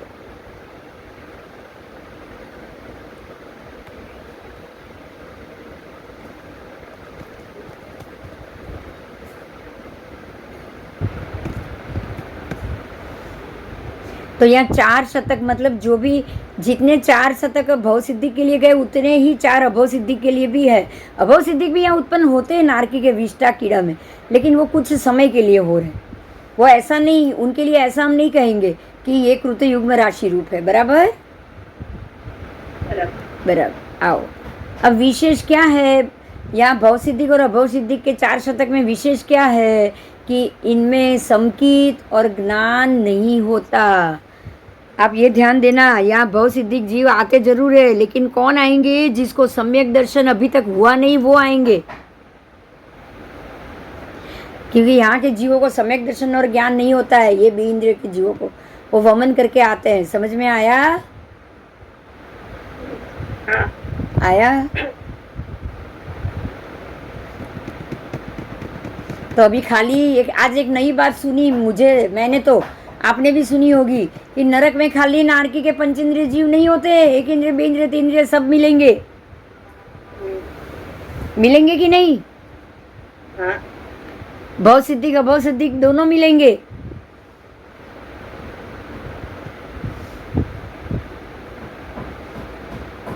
बोलो कोई प्रश्न? हाँ नहीं। आओ अभी तेंद्रिय की बात की है। तेंद्रिय की अवगाहना यानी उनका शरीर अंगुल से जघन्य असंख्यात और उत्कृष्ट 3 गाव लोग, अंगुल से जघन्य असंख्यात व भाग उत्कृष्ट से 3 गाव, ये किसका होता है? तेंद्रिय। तेंद्रिय और कृतयुग में राशि प्रमाण। आप खाली नरक में ही मत सोचो इनको, ये तेंद्रिय के जीव है। आपको पता है वैक्रियधारी होते हैं ये, बड़ा 3 गांव की काया वाले तिर्यंज भी होते कि नहीं? कृतयुग में राशि रूप। जो भी आपको ये मालूम है कि युगलिक काल में जो भी जन्म लेते हैं वो इतनी ही लंबी लंबी आयु वाले होते कि नहीं होते? और बड़ी बड़ी काया वाले भी होते। तो ये वही हुए ना कृतयुग में राशि रूप। युगलिक तिर्यंज आपको तेंद्रिय मिलेंगे, युगलिक तिर्यंज बे इंद्रिय भी मिलेंगे, युगलिक में पेड़ पौधे और वो भी एक इंद्रिय भी मिलेंगे, सब मिलेंगे युगलिक में। और युगलिक तो 30-30 भूमि है, 1-2 नहीं है कि नहीं? ये भूमि हमेशा रहने वाली है कि नहीं? ये कभी खाली नहीं होने वाली। मतलब कि यहाँ के जीव आज एक भूमि में से निकल के दूसरी भूमि में जा सकता है, दूसरी वाला तीसरी में जा सकता है। कृतयुग में अभवी होगा कि नहीं होगा? होगा, क्योंकि ये तो यहाँ से बाहर ही नहीं आएगा। अब ये भूमि हमेशा रहने वाली है, तो वो भूमि के जो भी पेड़ पौधे, कल्पवृक्ष, पत्थर, पृथ्वी का है, अप का है, तेऊ का है, सब वही के वही रहने वाले होंगे कि नहीं? होंगे। क्लियर हो रहा है?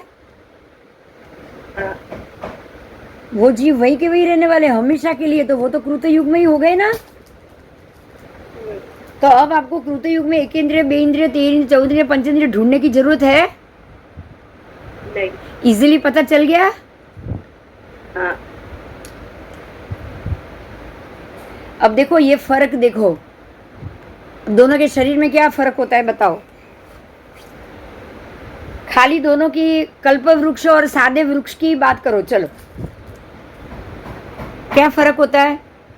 कृतयुग में राशि रूप वृक्ष और अपना जो भव सिद्धिक जीव की राशि वाला वृक्ष, क्या फर्क होता है?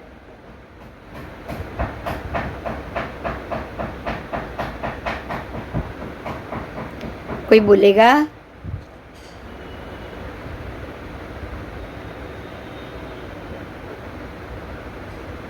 हाँ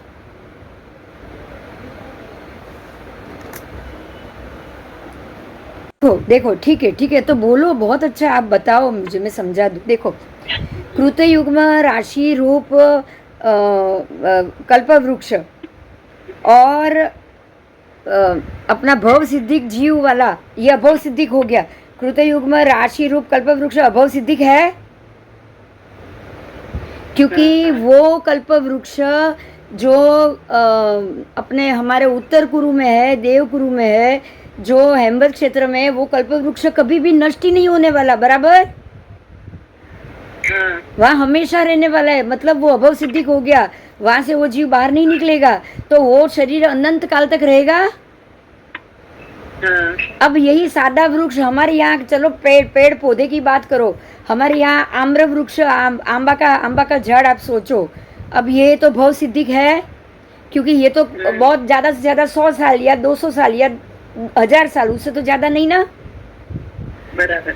उसके बाद उसका दूसरा भव होगा कि नहीं होगा, ये अपना शरीर छोड़ेगा कि नहीं छोड़ेगा, हाँ ये तो सबसे बड़ा फर्क है कि नहीं, हाँ है कि नहीं। तो ऐसे ही हर एक चीज में जानना है, पृथ्वी काय में भी जानना है, अपकाय में भी जानना है, बराबर बराबर। हाँ ठीक। हाँ,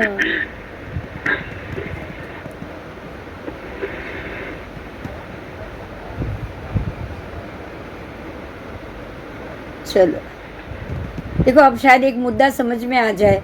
हमने पहले अपकाय की योनि बताई थी, याद है। पद्मध्र में अपकाय की योनि होती है, वहां निरंतर उत्पन्न होता ही रहता है। और आपने ये सुना, अपने अपने अपने हमने अभी पढ़ा थोड़ी देर पहले कि एकेंद्रिय जीव एक समय में उत्पन्न हो सकता है, एक ही समय में एकेंद्रिय जीव उत्पन्न होते हैं, बराबर। तो अब इसमें अपकाय की योनि, पद्मध्र में जो अपकाय की योनि है, वो प्रत्येक समय में अपकाय उत्पन्न होते रहते कि नहीं।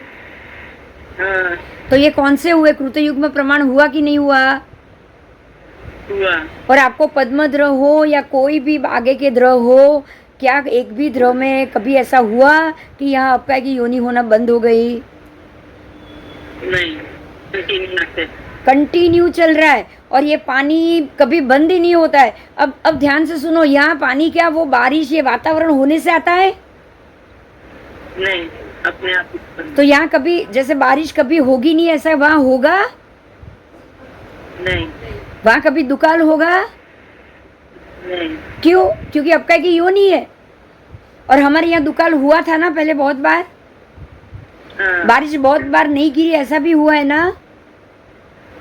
बराबर। तो अब ये दो फर्क समझ में आ गया।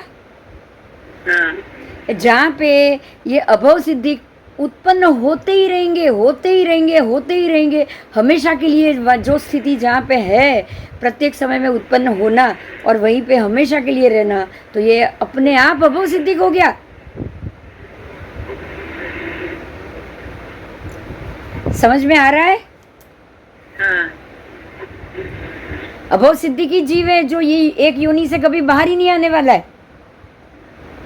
प्रत्येक योनि में भव सिद्धिक है जो योनि से बाहर निकलेगा, और अभव सिद्धिक है जो कभी योनि से बाहर नहीं निकलेगा, बराबर। हाँ हाँ, उनकी अवगाहना भी वही रहेगी। इनकी अवगाहना भी अंगुल के जगन्य से अंगुल के असंख्यात भाग, और उत्कृष्ट से 2 पूर्व करोड़, कितने। अब ये किसकी बात कर रही हूँ, नहीं सॉरी, अभी मैं पंचेंद्रिय में चली गई, अभी चौरेंद्रिय बाकी है, चौरेंद्रिय की बात करेंगे। इनकी अवगाहना अंगुल के असंख्यात भाग और उत्कृष्ट 4 गाँव, कितनी, 4 गाँव, 4 गाँव। तो ये भी तिर्यंची हुए चौरेंद्रिय, और बाकी सब आगे की तरह समझ लेना। अब ये तो समझ में आ गया है ना। अब ये जो जैसे जैसे देखो, ध्यान से सुनो, आपने आगे में एक इंद्रिय में उनकी स्थिति जानी है 12 वर्ष तक, राइट, बहुत लंबे समय तक। लेकिन अब जैसे ये तिर्यंच आगे आगे बढ़ते जाएंगे, चौरेंद्रिय तिर्यंच की स्थिति उत्कृष्ट से सिर्फ 6 मास तक है, बस, उससे ज्यादा नहीं। समझ में आया। हाँ, और अब हुआ असंगनी पंचेंद्रिय, पंचेंद्रिय जीव लेकिन असंगनी, जिसको संज्ञा बुद्धि नहीं है, जिसको समझ नहीं है। और ये असंगनी पंचेंद्रिय कहाँ होते हैं,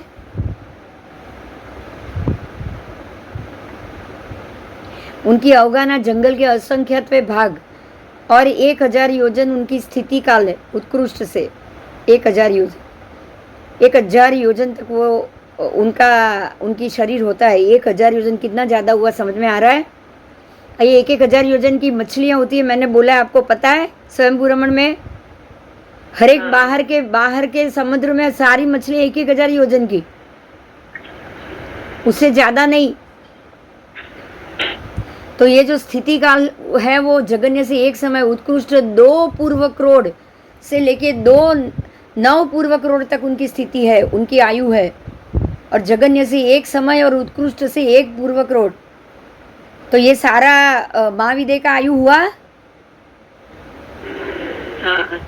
वहाँ का ही आयु हुआ, तो वहाँ के तिर्यंश होंगे कि नहीं ऐसे? वहाँ के तिर्यंश ऐसे ही होंगे ना, क्योंकि मनुष्य ही 500 धनुष की काया वाले, बराबर। और बाहर के भी द्वीप समुद्र में भी, द्वीप में नहीं, समुद्र में तो है ही ना प्राणी, है ही। उसमें आपको मछलियां भी मिलेगी, कछुए भी मिलेंगे, तो इतने बड़े बड़े ही होंगे ना, आयु भी लंबी होगी। तो ये सारी चीज देखो, आज आप लोग क्या पढ़ रहे हो पता है? हमको इतना ही मालूम है कि एक मक्खी सुबह जन्म लेती है और शाम तक मर जाती है, हम इतना ही जानते हैं, बराबर। पानी की एक मछली अभी पैदा हुई या 5 दिन या 10 दिन, आप हम जो पढ़े हुए हैं वो, जैसे कि एक गधा तो 25 साल से ज़्यादा नहीं जिएगा, बराबर। एक हाथी, एक कछुआ 500 साल से ज़्यादा नहीं जिएगा, हम सिर्फ इतना जानते थे। लेकिन ये कृत युग्म प्रमाण, राशि वाले, बाहर के समुद्र के, और कितनी अवगाहना इनकी मैं बोल गई, वो पंचेंद्रिय है। उत्कृष्ट 1000 योजन, 1000 योजन का शरीर, ऐसा कछुआ, और उनकी स्थिति 9 पूर्व करोड़ तक, 9 पूर्व करोड़ तक की उनकी आयु। ऐसा बड़ा प्राणी, आप समझ सकते हो कि इतना बड़ा प्राणी हमने कभी देखा ही नहीं, इसलिए हमको तो ये पता ही नहीं कि ये क्या है, बराबर। हम ये जानते ही नहीं है। लेकिन ये सारे कृत युग्म प्रमाण असंज्ञी पंचेंद्रिय हुए, ये सारे असंज्ञी है।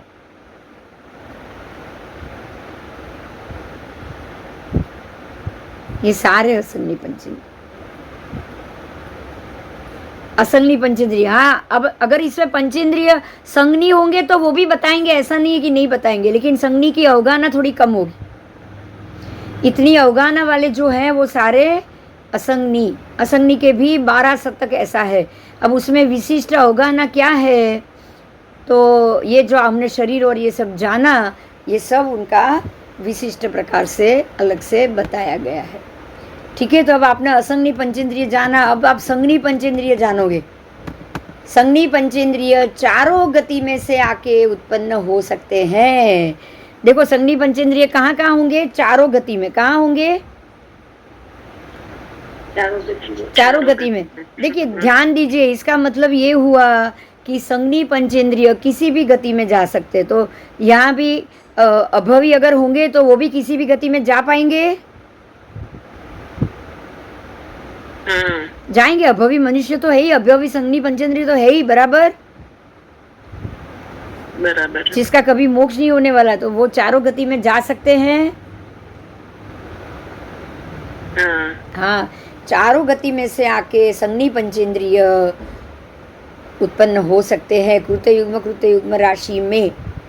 ठीक है, चारों गति में से जीव आके यहाँ उत्पन्न हो सकते हैं। संख्यात वर्ष के आयु, असंख्यात वर्ष के आयु, पर्याप्ता अपर्याप्ता जीव कोई भी यहाँ के उत्पन्न होते हैं। अनुत्तर विमान तक उसको जानना है। अब ये संज्ञी पंचेंद्रिय है तो देव नारक सब आ गए कि नहीं? चारों नरक में से देव बन सकते हो, चारों नरक में से नारकी बन सकते हो। तो नरक और नारकी के जीवों की आयु कृत युग्म राशि रूप है कि नहीं? कृत युग्म नहीं होगा तो वो दूसरा वाला होगा, जगन्य होगा तो। लेकिन असंख्य काल तक तो रहेंगे ना, या लंबे समय तक तो रहेंगे ना। असंख्य नहीं कह सकते, लंबे समय तक तो रहेंगे ना, रहेंगे। तो संज्ञी पंचेंद्रिय उसकी बात है।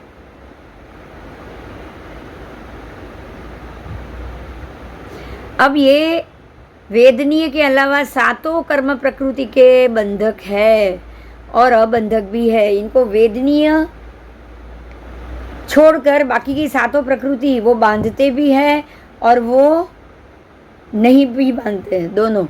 क्योंकि यहाँ समकिती जीव भी है, समकिती जीव आए होंगे तो नहीं बांधेंगे। राइट, समझ में आ रहा है ये मुद्दा? हाँ। अबंधक कौन? समकिती। समकिती अभी श्रेणिक राजा गए और कृष्ण राजा गए और रावण गया है, तो वो कोई नया बंधक नहीं बने बांधेंगे, बराबर? तो अबंधक हो गए, वो सब अबंधक हो गए। और उसके अलावा जितनी भी बाकी के सम्यक दृष्टि नहीं ऐसे जीव होंगे, ये सारे बंधक हो जाएंगे।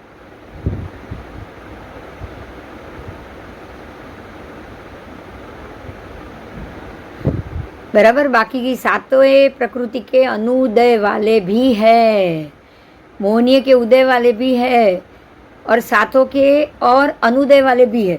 तो यहाँ आपको ये नरक गति है, यहाँ पे आपको मोहनीय के उदय वाले भी मिलेंगे, मोहनीय मतलब मिथ्यात्वी, और मोदी के अनुदय वाले भी मिलेंगे, मतलब समकिती। मिले ना? और बाकी सातों कर्म प्रकृति के उदय वाले भी है और उदीरक भी है, उदीर्ण वाले भी। 6 कर्म प्रकृति के भी उदीरक है और अनुदीरक भी है, क्योंकि ये अब अनुदीरक अनुदय भी नहीं करेंगे। उसके अलावा सातों कर्म प्रकृति के उदय वाले हैं और नाम और गोत्र के उदीर्ण करने वाले। उसके बाद बाकी की सातों कर्म प्रकृति के उदय वाले भी होते हैं। कृष्ण लेशिया से लेके शुक्ल लेशिया तक 6 के 6 लेशिया वाले होते हैं यहाँ पे। समझ में आया? अब जो श्रेणिक राजा है वो 6 लेशिया वाले हो गए, जो समकिती है वो 6 लेशिया वाले मिलेंगे। कितनी लेशिया वाले? 6 के 6, क्योंकि समकिती है। तीर्थंकर नाम कर्म वाले तो सब 6 लेशिया वाले होंगे। अब जिसने तीर्थंकर नाम कर्म सत्ता में ले लिया है, उनकी तो लेशिया ऐसे ही शुभ हो गई, हुई कि नहीं?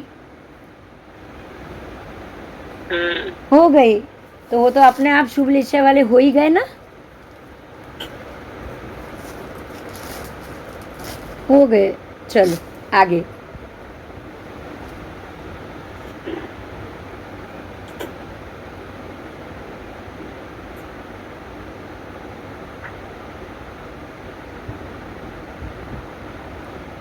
यहाँ पे और कौन कौन होते हैं? सम्यक दृष्टि भी है, मिथ्या दृष्टि भी है। सम्यक मिथ्या दोनों दृष्टि वाले भी होते हैं। ज्ञानी भी होते हैं, अज्ञानी भी होते हैं। मनोयोग, वचन योग और काय योग, तीनों योग वाले भी होते हैं और तीनों के उपयोग वाले भी होते हैं। वर्णादि वाले भी होते हैं, सब वर्ण वाले। और इच्छुक भी है, मतलब इच्छा वाले। निश्वास श्वास छोड़ने वाले भी है। आहारक भी है, आहारक खाना, आहार लेना छोड़ना। आहारक लब्धिधारी भी यहाँ जीव आ सकते हैं। ये सब चीज़ यहाँ पे हो सकता है। वृत्ति वाले भी है, अवृत्ति वाले भी है, देश वृत्ति वाले भी है, सक्रिय भी है और अक्रिय भी है। ऐसे सप्तविध कर्म के बंधक है।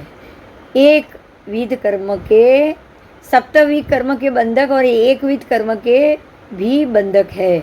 मतलब 1 से लेके 7 कर्म बांधने वाले होते हैं। 8वां कर्म यहाँ कोई नहीं बांधता।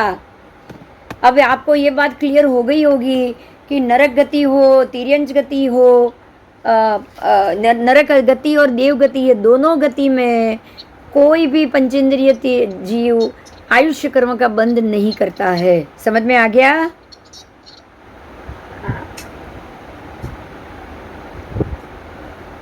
आहार संज्ञा के उपयोग वाले हैं।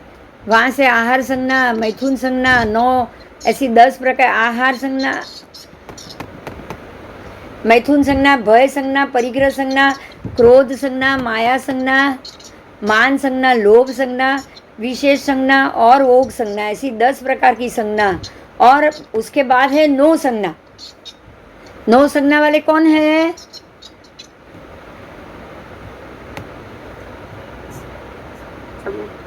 सिद्ध गति के जीव। कौन?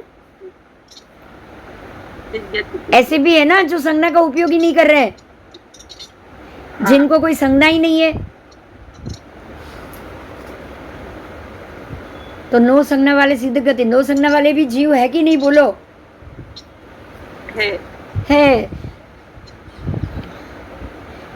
क्रोध कषाय, लोभ कषाय और अकषाय भी होते हैं। वो कषाय भी होते हैं और अकषाय भी होते हैं ना। समकिति अकषाय है, और जो मिथ्यात्व है वो कषाय युक्त है।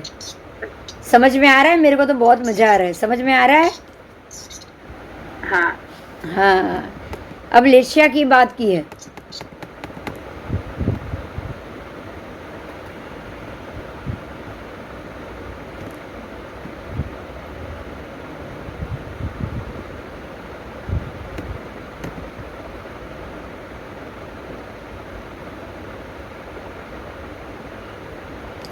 लेशिया की बात यहाँ बताई है। अब लेशिया की बात करेंगे।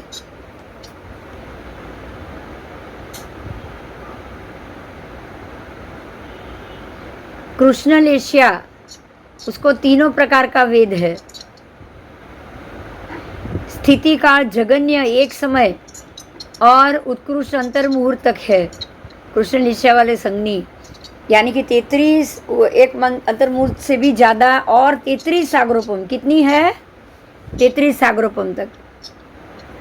विशेष ये है, अब 33 सागरोपम देवलोक की भी हो गई अंतिम, और अंतिम नारकी की भी हो गई। ऐसा 16 युग्म में अलग अलग आएगा, क्योंकि 16 युग्म में से अगर आपकी ज़्यादा स्थिति नहीं होगी, कम होगी, तो आप सीधे 16वें युग में आ जाएंगे, उसके पीछे वाले युग में आ जाएंगे। आगे जाएंगे।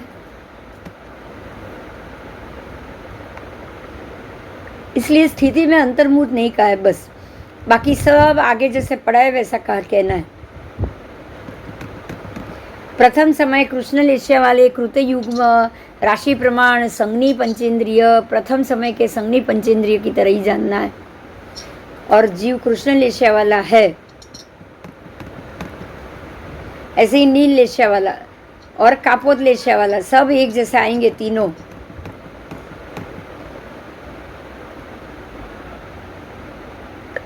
उसमें तीनों में एक मुद्दा विशेष प्रकार से लेना है कि उनकी स्थिति काल जगन्य से एक समय और उत्कृष्ट पल्योपम के असंख्यातवें भाग जितने 3 सागरोपम होती, तो स्थिति तीनों में थोड़ी थोड़ी चेंज होगी बस।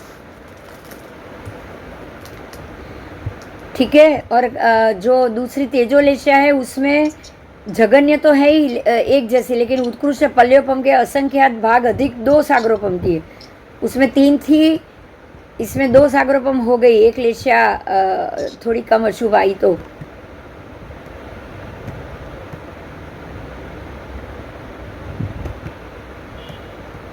आओ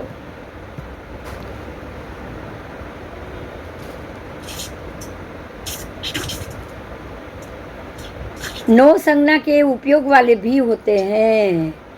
हमारे 9 संज्ञा उपयोग वाले ही ऐसे पद्म लेशिया के लिए भी समझना है। तो लेशिया के कारण थोड़े बहुत आगे पीछे वर्ष की संभावना उत्कृष्ट में आ जाएगी, जगन्य में बिल्कुल नहीं आएगी। जगन्य वैसा का वैसा रहेगा। ठीक है।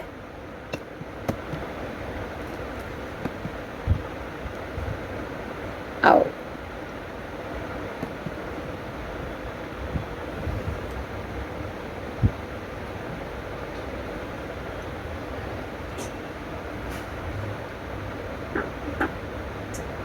अब पद्म लेशिया की बात की है, उसकी जगन्य एक समय और उत्कृष्ट है अंतर 10 सागरोपम। पद्म लेशिया की स्थिति उत्कृष्ट से 10 सागरोपम तक आप पद्म लेशिया में रह सकते हो। पद्म लेशिया अगर किसी जीव को मिले तो वो 10 सागरोपम तक इसी लेशिया में रह सकता है।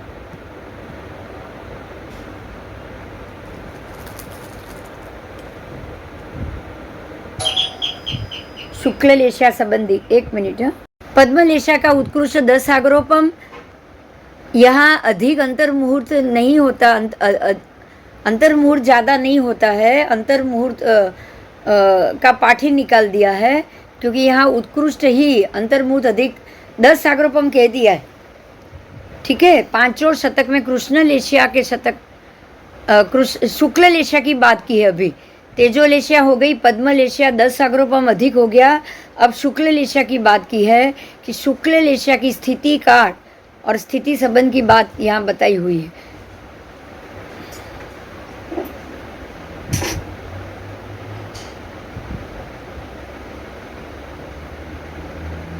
यहाँ स्थिति काल और स्थिति संबंध में कृष्ण लेशा शतक की तरह शुक्ल लेशा को जानना है। कृतयुग में राशि प्रमाण भव सिद्धिक संज्ञी पंचेंद्रिय क्या यहाँ उत्पन्न हुए हैं?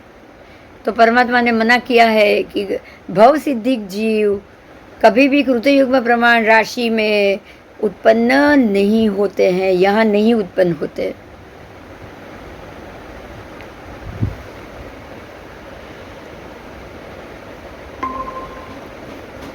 बोलो कुछ आगे।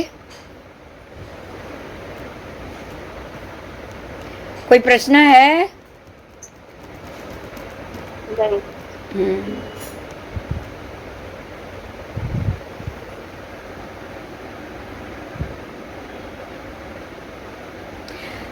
कृतयुग में राशि प्रमाण अभव सिद्धिक, ध्यान दीजिए, अभव सिद्धिक जीव। अब आपको ये पता है कि अभव सिद्धिक तो कृतयुग में ही हो गया। हाँ। वो तो कभी भी उससे कम तो होगा ही नहीं। तो अभव सिद्धिक कृतयुग में राशि में जो अभव सिद्धिक जीव है वो अनुत्तर विमान के सिवा हरेक देवलोक के सभी विमान में उत्पात होके उत्पन्न हो सकता है। समझ में आ गई बात? अनुत्तर विमान में वो नहीं जाते, वो 9 ग्रहवेग तक जाते हैं। अभवी जीव हमने पहले पढ़ा है, बराबर? बराबर। अभवी जीव 9 ग्रहवेग तक उत्पन्न हो सकता है, पर अनुत्तर में कभी नहीं जा सकता। तो अनुत्तर में जो जीव होगा वो भव सिद्धिक ही जा पाएगा, चाहे उसको अभी संकित ना भी मिला हो, लेकिन फिर भी अगर वो भव्य जीव है, अपने आप को कभी भी बदल सकता है, तो वो जरूर जा सकता है। बराबर? अनुत्तर विमान को वर्जित होके आदि के इनको 5 समुद्घात होते हैं शुरू के, लास्ट केवली समुद्घात इनको नहीं होता है, बाकी 5 होते हैं।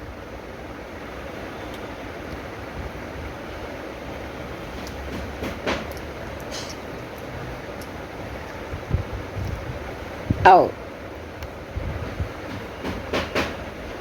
सम्यकत्व और सम्यक मिथ्यात्व और ज्ञान, सम्यकत्व, सम्यक मिथ्यात्व और ज्ञान वो सर्व जगह पे नहीं होता। समझ में आ गया? सबको सम्यकत्व है वो जरूरी नहीं, सबको सम्यक मिथ्यात्व मिश्र है वो भी जरूरी नहीं, सबको ज्ञान है वो भी जरूरी नहीं है।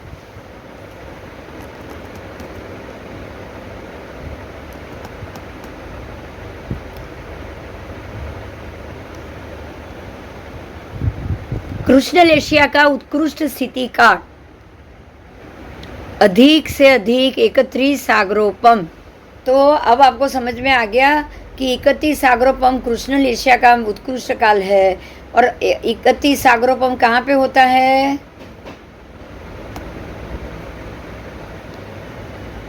देवलोक में अनुत्तर विमान में होगा ना? हाँ। हाँ,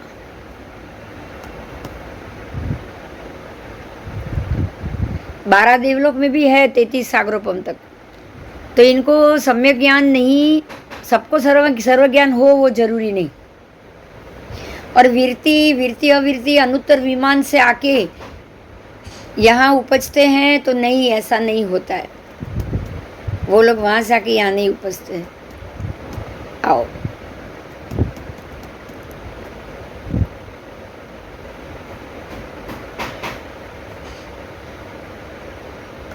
चलो अभी बाकी का अगले क्लास में करें।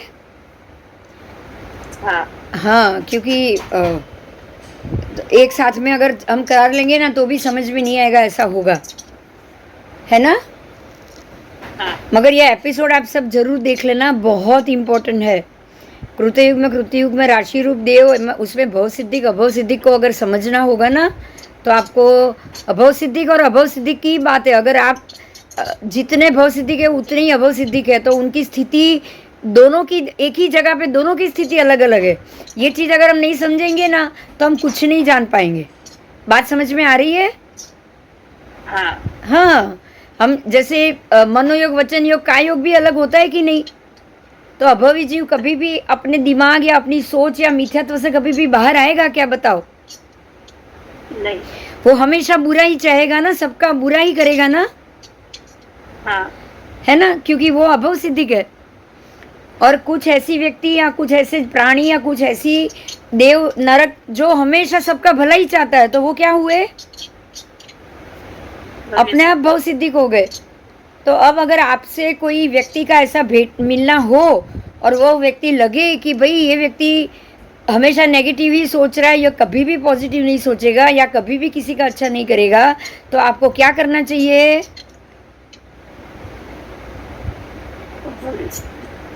उसकी बातों को नजरअंदाज करना चाहिए ना। हाँ उसके सारे कषाय को नजरअंदाज कर लो और सोच लो कि भाई पता नहीं ये क्या होगा, लेकिन ये जरूर संसार भव भ्रमण ज्यादा करने वाला है, तो उससे मुझे दूर ही रहना है, और इसकी किसी भी चीज या बोली हुई बातों का मेरे को कभी भी मन पे या गुस्से पे नहीं लेना है। आप सोच सकते हो ऐसा? हाँ आप ऐसा जरूर सोच सकते हो। ठीक है, तो अब हम जो संयम असंयम है, अब ये हम कल के क्लास में करेंगे, बराबर? बराबर, हाँ जी, चलो। क्योंकि भव सिद्धिक अभव सिद्धिक में अभी भी बहुत सारे पासे आएंगे, थोड़े थोड़े करेंगे, ठीक ठीक करेंगे तो बहुत अच्छा होगा, है ना? हाँ हाँ हाँ, चलो, जय जिनेन्द्र।